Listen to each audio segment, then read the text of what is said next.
Income tax relief సంబంధించి మధ్యతరగతి వాళ్ళకు, ఉద్యోగస్తులకు డెఫినెట్ గా వచ్చేసి వాళ్ళకు డెఫినెట్ గా సంతోషం కలుగుతుంది. ఆ యాంగిల్లో వచ్చేసి వాళ్ళు హ్యాపీగా ఉంటారు. ఇది వాళ్ళు ఊహించిన దానికంటే 7 lakhs నుండి 12 lakhs అంటే 5 lakhs ఇంక్రీజ్ చేయడం అనేది డెఫినెట్ గా వచ్చేసి ఆ కోణంలో కరెక్టే. దానివల్ల ఇన్కమ్ ట్యాక్స్ ద్వారా వచ్చేది 1,00,000 కోట్ల రూపాయల వరకు గవర్నమెంట్ తగ్గచ్చు.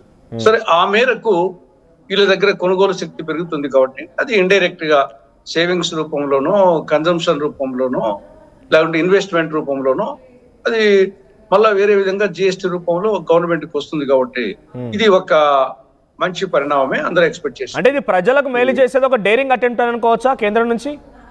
అంటే 2014 నుండి చేయలే కదా, 10 ఏళ్ల పాటు వాళ్ళే అధికారం నుండి చేయలే కదా. అంతకుముందు జనరల్ గా ఏ గవర్నమెంట్ కూడా ఎవరి ఇయర్ కాకుండా కానీ 2 ఏళ్లకు 3 ఏళ్లకు మామూలుగా పెంచుకుంటూ వస్తా ఉన్నారు. వీళ్ళు 2014 నుండి ఇంతవరకు పెంచింది లేదు కాబట్టి ఒకసారి పెంచారు.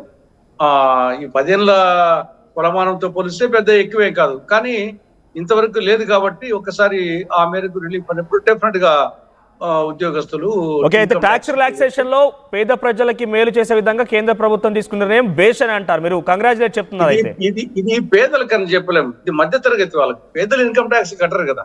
అదే మధ్యతరగతి వాళ్ళకైనా కూడా కొంత మేలు చేసేటువంటి ప్రక్రియ అంటున్నారు. అయితే ఇది వరకు మధ్యతరగతి వాళ్ళకు, ఉద్యోగస్తులకు డెఫినెట్ గా అది వాళ్ళ యాంగిల్లో మనము ఒప్పుకోవాల్సిందే.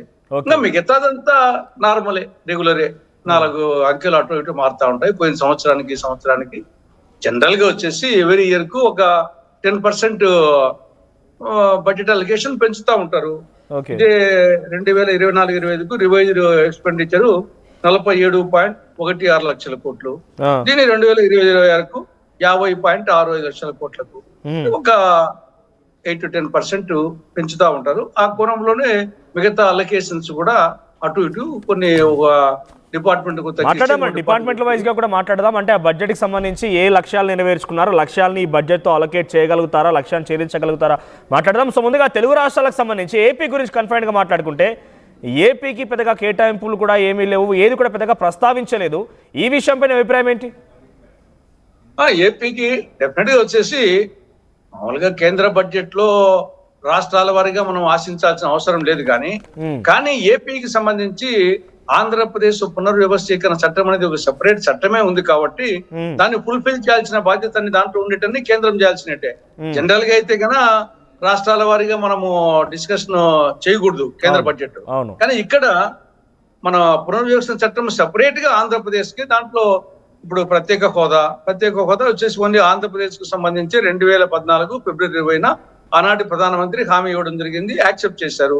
బట్ దాని గురించి ప్రతి బడ్జెట్ లో ఈసారి పెడతారేమో ఎంత ఒకవేళ ఇది ముగిసిన అధ్యాయం అని చెప్పినప్పటికీ అది రివైవల్ అవుతుందేమో అని చెప్పేసి ఆశతో ఉన్నారు. కాబట్టి ఈసారి కూడా కాలేదు. ఇంకా మిగతా విభజన చట్టంలో సెక్షన్ 46 సబ్సెక్షన్ 3 కింద రాయలసీమకు, ఉత్తరాంధ్రకు బుందేల్ఖండ్ తరహా గానీ లేకుంటే ఒరిస్సాలోని కేబీకే తరహా స్పెషల్ డెవలప్మెంట్ ప్యాకేజీ నిధులు దాని గురించి కూడా ప్రస్తావించలేదు, అది కూడా ఏం లేదు. మిగతా ఒకవైపు ఏమో 2030 నాటికి 300 మిలియన్ టన్నుల స్టీల్ ఉత్పత్తి చేయాలని లక్ష్యంగా పెట్టుకున్న నేపథ్యంలో మరి విభజన చట్టంలో 13th షెడ్యూల్లో కడప జిల్లాలో స్టీల్ ప్లాంట్ శైలి ఆధ్వర్యంలో స్పష్టంగా ఉన్నప్పుడు దాని గురించి మరి ఎందుకు డెసిషన్ తీసుకోలేదు? ఏదో శైలి కానీ లేకుంటే ప్రైవేట్ కంపెనీలు కానీ ఏదో తీసుకోవాలి కదా, అది వచ్చేసి చట్టంలో పెట్టినప్పుడు. కానీ దాని గురించి ప్రస్తావన లేదు. మిగతా దుగరాజపట్నం ఓడరేవు, విశాఖ మెట్రో, విజయవాడ మెట్రో, ఇక అమరావతికి సంబంధించి పోయినసారి కూడా అది వచ్చేసి ఒక 15,000 కోట్లు ఇస్తామని చెప్పేసి ఆఖరికి అది గ్రాంట్ డైరెక్ట్ గా 15,000 కోట్లు కేంద్రం నుంచి కాదు, 15,000 కోట్ల రూపాయలు అంత అప్పుగా తెలిపోయింది. కనీసం ఈసారి కొంత గ్రాంట్ ఇస్తారేమో అనుకుంటే ఈసారి కూడా ఏం లేదు. కాబట్టి అమరావతికి చట్టంలో ఏముంది? సెక్షన్ 94 సబ్సెక్షన్ 4 కింద షల్, కేంద్ర ప్రభుత్వం షల్ గివ్, ఇది సెక్రటరియట్ గానీ, హైకోర్టుకు గానీ, అసెంబ్లీ, కౌన్సిల్, రాజ్భవన్, ఇన్ఫ్రాస్ట్రక్చర్ కు కేంద్ర ప్రభుత్వం నిధులు ఇచ్చి తీరాల ఆ సెక్షన్ ప్రకారంగా. కానీ ఆడ వచ్చేసి రాజధానికి అన్యాయం చేసినట్టే. ఒక పోలవరానికి సంబంధించి ఇది కేంద్ర జాతీయ ప్రాజెక్టు, కేంద్రమే పూర్తి చేయాలా. దానికి ఏదో 10 ఏళ్ల తర్వాత వచ్చేసి మొన్న కొంత ఇచ్చి ఇప్పుడు ఏదో కొంత పెట్టినంత మాత్రాన అది phase 1 కే వాళ్ళు డిపిఆర్ యాక్సెప్ట్ చేసింది 130 అడుగులకే, 150 అడుగులకు యాక్సెప్ట్ చేయలేదు. కాబట్టి అది ఒక బ్యారేజ్ కింద లెక్క. అది వచ్చేసి బహుళార్థ సాధక ప్రాజెక్ట్ ఏం కాదు. 150 అడుగుల నుండి 130 అడుగులకే ఇప్పుడు డిపిఆర్ అప్రూవ్ చేశారు. దానికి సంబంధించి ఏదో ఇస్తామంటున్నారు. కాబట్టి పోలవరానికి ఏదో బ్రహ్మాండంగా చేశామని చెప్పుకునే దానికి లేదు. కాబట్టి ఆ విధంగా తర్వాత మీరు చాలా అంశాలు ప్రస్తావించారు. ఒకసారి నేను దాని గురించి బీజేపీ నాయకురాలు డాక్టర్ సుహాసిని గారు ఉన్నారు, వారితో కూడా మాట్లాడదాం. మేడం సుహాసిని గారు చెప్పండి, అంటే పెద్దగా ప్రస్తావించాల్సిన పని లేదు, కేంద్ర బడ్జెట్లో రాష్ట్రాల వారీగా మనం పెద్దగా ప్రస్తావించాల్సిన పని లేదని మాట్లాడుతూనే అటు ఏపీ పునర్వ్యవస్థీకరణ చట్టంలో ఉన్నటువంటి చాలా అంశాలను కూడా కొంత ఇస్తామని చెప్పినట్టే చెప్పి ఏ ఒక్క అంశం కూడా ప్రస్తావించలేదు బీజేపీ అనేది తులసిరెడ్డి గారు చెప్తున్నమాట. మీరేమంటారంటే కేవలం సవతి తల్లి ప్రేమ అన్నట్టుగానే భావిస్తోందా ఇంకా ఏపీని?